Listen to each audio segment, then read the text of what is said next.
And observations, pieces of advice, and it'll only take about maybe 45 minutes. And that was a joke. And then I'm going to introduce our MC to really take us through the day. One observation is at altitude you can get ill. It's called altitude sickness. I get it. I take pills to ward it off. If anybody has a severe case, it's really headache, dizziness, some nausea, sometimes a general feeling of not wanting to do anything, which sort of describes me most of the time. But there are pills you can take, and see a medical. Someone at the hotel can help you get in touch with some sort of medical, qualified medical officer. I once did pick him up at a pharmacy down here in Park City. So we also, as you undoubtedly know, have a series of activities that we're doing. Today's snowmobiling is sold out with a waiting list.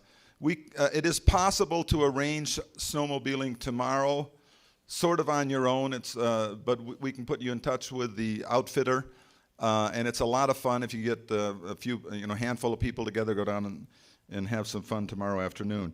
A lot of room for snowshoeing, like unlimited room. But it's because it's as big as the mountain is, but that's a lot of fun. I've done that in healthier days, and also skiing, of course, is on your own at any time, right out the back door. So one other comment about organization of things: we do invite and like to have guests.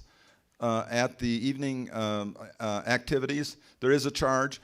You can make arrangements with the registration desk, and you'll say, my God, it costs that much? But we actually subsidize it because we don't want to say the real price, because you'd say, my God, they're making a lot of money on me. So when you sign up, just think, thank God for MediaPost. They're helping me out here. So anyhow, this is the 14th semi-annual Search Insider Summit. We started in June of 2006.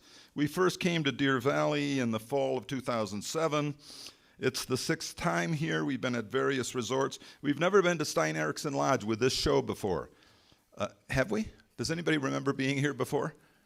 Frank? All right, Frank says we were here. Hey, by the way, I think Frank might have been at every single Search Insider Summit. Is that true, Frank? No, I missed one because my daughter was born. Well, that's not a legitimate excuse. Okay, so Frank's been to every one but one, and I think he undoubtedly has the record. So we were at the St. Regis the last 2 years, which is a kind of funky little hotel down the mountain.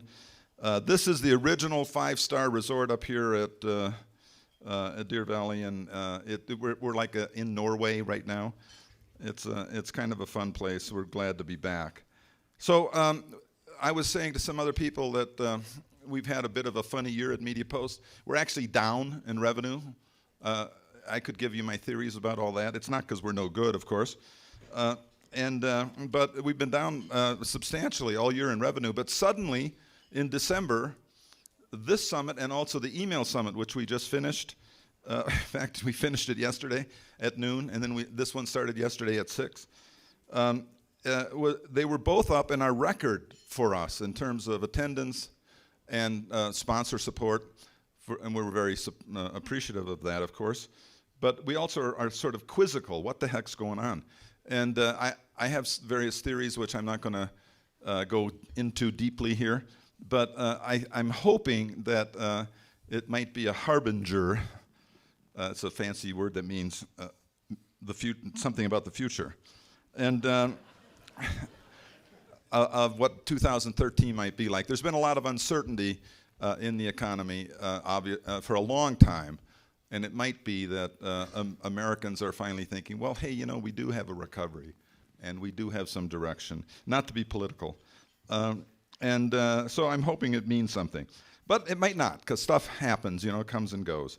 But we're very happy for what you guys have helped us do here, and we have a record crowd, and I think you'll enjoy meeting all of them in the coming days. So thanks to our sponsors. The title sponsors, Ad Marketplace and Yahoo.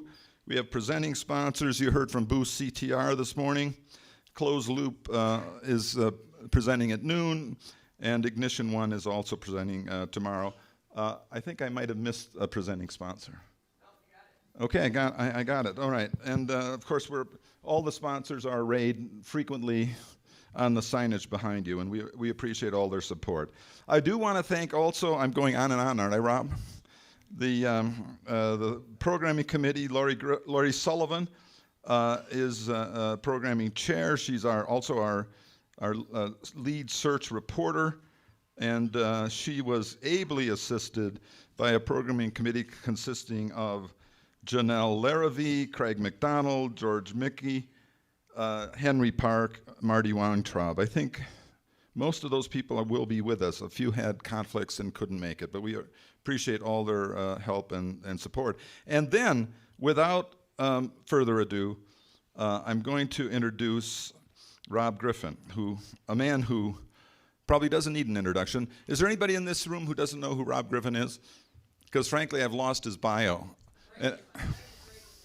Frank? Okay. All right, so I'm going to find his bio. Here it is. He's the Global Director of Product Development for Havas Digital. He's been instrumental in helping shape Havas, boy, that's long, Rob, Havas Digital's media context search offering into one of the most respected in the industry. I think he's written this himself.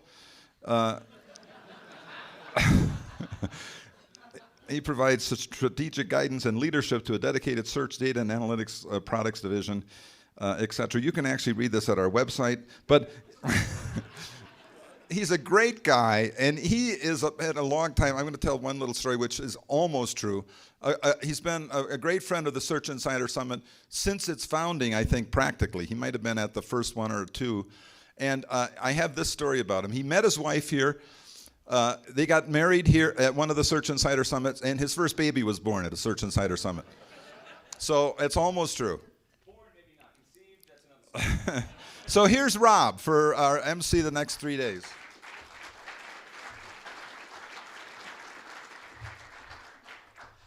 Well, good morning, everybody. Thanks for coming. How's everybody doing today? We good? Yeah?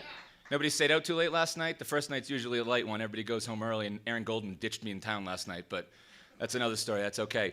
And nice opening remarks from Ken. It's always exciting to be here. I have been at most of these shows. Like Frank, the only ones I've missed have been due to childbirths, and I know it's unacceptable, and I did not write my own bio. I do hate them. My marketing department went crazy, and it's a little obnoxious. But thankfully, per Ken's advice, just take drugs. It solves your problems. So it helps me get over my bios. And given that that's how Ken feels, and I like that I feel that way too, hopefully next year we'll have this event in Colorado, given that weed's legal. And Google, next year I don't want goggles. Little gram, dime bag maybe, might be nice. So, and then to Ken's note also, he talked about sort of the economy and their business. I think it's interesting that I read The Economist last week, and in The Economist they said that basically the global economy's fucked. And I had 3 people, by the way, ask me earlier how long it would take me to say the F-bomb, so I just wanted to get that out of the way. I did just say fuck at 9 o'clock in the morning. But The Economist basically said the global economy is in really bad shape unless you work in technology, data, and media. And I think that really speaks volumes to the numbers that Ken's seeing with the uptick sort of through the end of the year. And hopefully that's good for us going into next year. I think it's a very exciting time within the industry. There's a lot of disruptive technologies out there. And it's a good time because it's really reinventing, in my opinion, sort of the paradigm and the model in the advertising world that we've lived with for all these years. Agencies are having to be more efficient. Trading desks, we're trying to use data, DMPs. We're trying to rethink how we do things. Even if you look at the altitude, breathe. When you're a fast talker and you get up to altitude, it sort of causes a little bit of problems. So if you look at the agenda over the next 3 days, there's a lot of great content. There's a lot about data. There's a lot about mobile. There's a lot about social. There's a lot about local. Data Pop's going to come up and talk a lot about creative optimization. There's a lot of interesting stuff, but you'd almost forget that it's a search conference.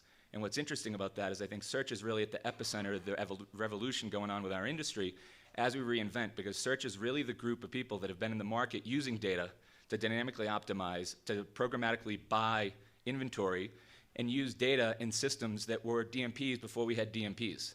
So to me, that's what's really exciting about this group of people and what we have together and what we have on the agenda, because I think search has always been leading that charge. I'm biased. I'm a search guy. I've always been a search guy. But I think that's really sort of the nuts and bolts of it. If you look at all the big holding companies and their trading desks, most of the people that are driving those trains are all ex-search people. So I think that's what's interesting to get the perspective of everybody here in this event. And the keynote's going to be really interesting, which is a gentleman, Mark Jeffries from Kellogg, who I've worked with over time. And what's interesting there is I've gone out with him and I've actually done some guest lecturing in his class at Kellogg at the Graduate School of Business. And I've also done some speaking at MIT. And what's interesting is you're starting to now see the big universities trying to figure out how to get this into their classrooms and into their programs. There's not a lot of this in textbooks. So they're buying sort of third-party books. I've talked to a number of professors at universities that are actually buying Avinash Kaushik's book about web analytics, and they're actually in turn using that in their classroom. And so it's really interesting as you start to see this really start to take shape and really start to sort of reinvent how we do things. And I think right now is probably the most active time I've seen in the industry in a long time. And I've been in this business since 1995. Came right out of school and worked for a bunch of startups that no longer exist. I remember hawking banner ads back in the day to Diet Coke. And I remember the first time they came to me and told me to go ask my boss if they could third-party ad serve. My boss told them to go fuck off and was like, what the hell is third-party ad serving? And then if you think about what's going on today with DMPs and the need to have universal tracking codes on top of everything we do, so we're not competitively bidding against ourselves, so brands can be more relevant to the consumers. Because as all of this changes, the challenge and the key to success going forward to me is about a brand being relevant and timely for the consumer. If you think about from a marketing perspective, I think Nike Plus is a great example. Nike Plus's advertising is not about selling me sneakers anymore. It's helping me fulfill my dream of being a better runner and living a healthier life. And along the way, I'm going to buy some Nike sneakers. And to help me do that, they've created communities. I can log into the Nike Plus community to post my runs. If I want to feed that into Facebook, so be it. If I want to tweet about it, great. I think they do a great job with that. And I think, that's really a great example of sort of where we were going sort of with the market. And, everybody talks about privacy. I was on an email exchange recently. There was this big, massive row of debates of what do we do about privacy? Does the government get involved? I think if you make something relevant, the consumer's not going to care. If you think about Apple being a very closed environment and me being a techie, on one hand, I like to talk about open source. It's nice, it's cool. But on the other hand, I'm kind of okay with Apple having a closed circuit sort of environment because my shit doesn't break. It just works. And it helps me go about my life. And I think that's really the key to success in the future. And we're at a time in the industry, as I said, that we're sort of rethinking how we go about that and how do we better apply data, how do we be more relevant. Particularly, you talk about Google increasingly now, like with website analytics, they're not passing that referring keyword anymore when when the consumers come to that website. So on one hand, when I talk to advertisers, that sort of freaks them out. But on the other hand, if you just use the data and you look at why the consumers are accessing that site and you just create very relevant, good content, you'll be okay. It's not really that crazy. And so the technology and the data we have enables us to be more efficient and effective in what we do. And again, I think that was sort of incubated in the search community, and now that's sort of spreading out to everything else. And so that's what I think is really exciting about all this. So without babbling on too much on you guys, I'm going to introduce Mark Jeffries to come up here for his keynote. Again, I've known Mark for a number of years from Kellogg. He's one of the first professors that I've talked to that was really interested in this. I particularly like to brag about my time with Mark and going out to the university because when I applied to graduate school, Kellogg told me I couldn't go, and they declined to let me. And then I get invited to come back to be a guest lecturer in their classroom. So that was sort of a little bit of justice there that I felt pretty good about, and I've redeemed myself a little bit. Although my mom to this day still thinks I need to stop hustling and go get a real job and work for IBM for 30 years or something. So with that, I'm going to bring Mark up, and he's going to talk to you guys about data and sort of its impact on our industry.